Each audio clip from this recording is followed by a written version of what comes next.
Magandang araw, 7:59 pa lang inabangan ko na yung DMW Financial Assistant para sa mga OFW na nawalan ng trabaho. Ito ay sa website application via Google Form sheet, pero 3 beses yata ako nag-refresh dito bago sila nag-okay. Kasi hindi pa ready, 8 o'clock pa talaga siya mag-ready ma-fill out yung form ng Google Sheet. At the same time, ni-ready ko na yung mga documents ko sa folder ko dito sa phone. Yan, dyan makikita yung mga information na kailangan nyo i-fill out. Actually, binabasa ko pa yan ng una para malaman ko kung ano yung mga kailangan. Kung tama ba yung proseso na ginagawa ko.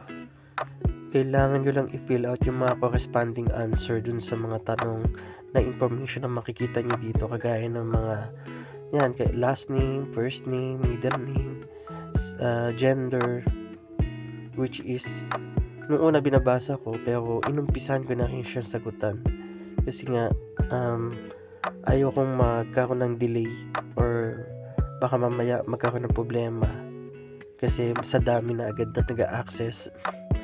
Kailangan nyo agad i-fill out yung mga information na mababasa nyo dyan yung sa nakikita nyo sa screen ngayon. Isa ring way kaya binibilisan kong mag-fill out ng information is para mauna agad ako dun sa mga nag-fill out ng forms. Kagaya niyan, lahat lang naman is personal details, mostly yung mga ilalagay dyan mobile number, personal email, and then yan, i-ready nyo rin yung Emirates ID nyo kasi kailangan din yung Emirates ID nyo. Sa case ko naman, ini-ready ko na lahat kung saang Emirates ba kayo na naka-base, saang Emirates ng UAE, anong klase ng skill category kayo nabibilang, yung passport nyo, kailangan nyo din i-ready. Actually, itong mga nakikita nyo ngayon na Emirates ID, passport, is kailangan nyo yan ng soft copy dahil kailangan nyo rin i-upload yan. Kung naka-ready na yung copy ng passport ID nyo, i-input nyo lang yung passport number nyo, Emirates ID number nyo. Kapag in-input nyo yung Emirates ID number nyo, siguraduhin nyo tama yung Emirates number nyo kasi ipapadala yan sa remittance center Alansari kung sakaling ma-approve na kayo, and kung may maling information doon, yun yung ikakadahilan kung bakit madi-disapprove yung pagkuha nyo ng financial assistance. Isa nga pala sa details dyan is kung anong klaseng work disruption yun na experience nyo na kailangan i-check dyan, gaya ng salary deduction, unpaid leave, no work no pay, or kung may others like minus sa salary pa na other deduction amount, or kung ano mang scenario man yung nangyari sa sanbawa is may pang mga extra hours or extra day off na hindi bayad. Yun, depende sa inyo kung anong klaseng nyo na-encounter nyo sa workplace nyo, sa sahod.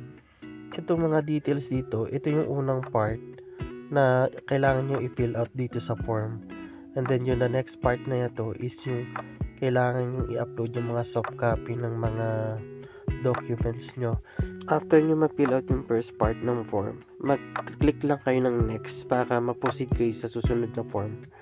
Kagaya nyan, i-fill out, i-attach nyo na yung kopya ng RFA form na pinirmahan nyo. Actually, ni-ready ko na tong mga to kanina bago pa lumabas yung schedule time dito sa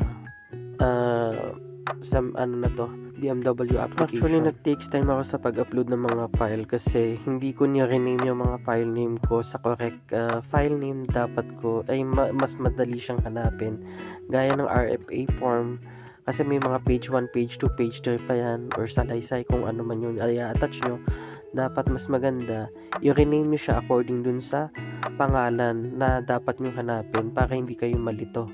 Kagaya niyan, nag-rename pa ako before bago ko siya search at least. Kasi kapag yung mga forms nyo or yung mga file nyo is hindi nakapangalan dun sa kailangan nyo hanapin, baka mamaya yung mga pangalan yan is mga numbers or pangalan niya is mga image and then date, medyo malilito kayo.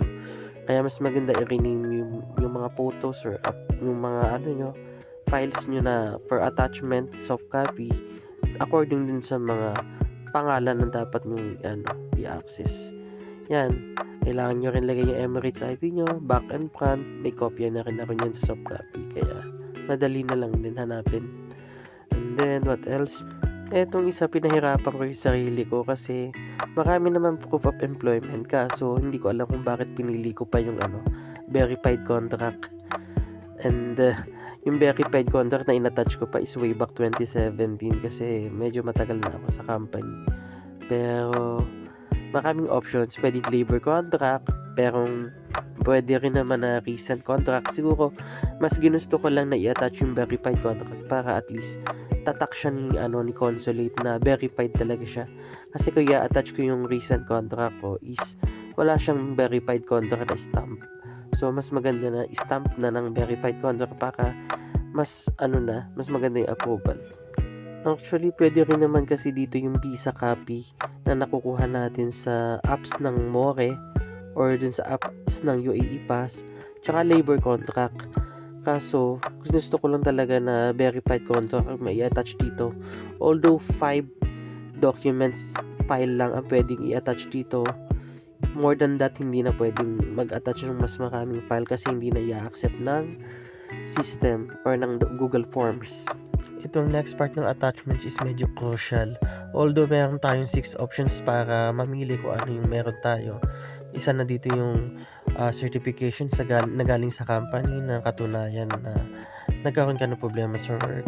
Payslip na galing sa company mo or otherwise, hindi ko sure kung accredited nila yung payslip na galing sa More. Kung kinancel ka naman, cancellation paper is pwede rin. Kasama na rin ang termination paper kung sakali naman tinerminate ka sa work.